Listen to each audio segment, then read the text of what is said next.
Yun,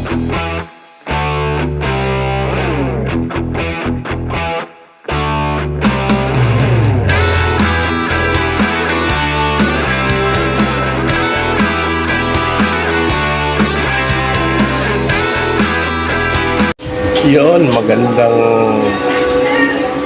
mapagpalang umaga sa inyo mga ka-best friend. So, ayan, malapit na kaming matapos. So, ito na, lalagyan ko na siya ng grills.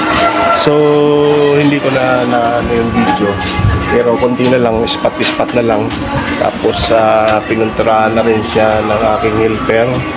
So, aking helper, so kumuha na ako ng kasama para itong araw na to matapos na namin next project naman ulit. So yun, siya yung aking helper, yung panganay ko na so, siya yung pintura ko ngayon dito ng primer red oxide. Malupit yung aking pintor, magaling mag-obra maestra. So kapareha siya ng nanay ko mga ka-best friend. Siguro nakikita niyo yung vlog ko doon sa second countertop. Siya rin yung nagpintura at yung asawa ko. So ngayon ito naman yung anak ko panganay. Tsaga lang para may pera. So ano masasabi mo, Iday? Nakakapagod pero bayad naman eh. So yan mga ka-best friend, tsaga lang. Talagang kung practical kayo, ganun din gawin nyo. Tsaka hindi naman ganun kahirap yung pagpipintura. Okay?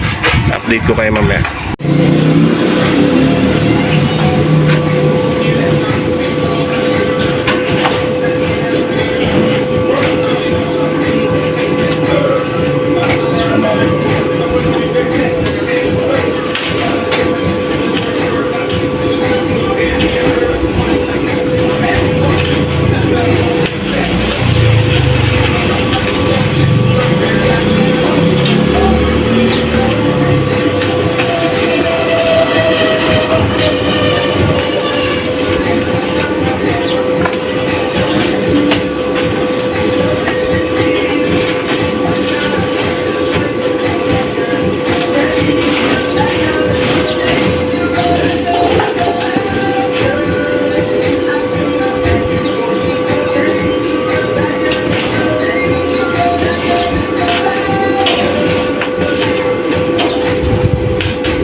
So yun mga ka-best friend, natapos din yung aming project.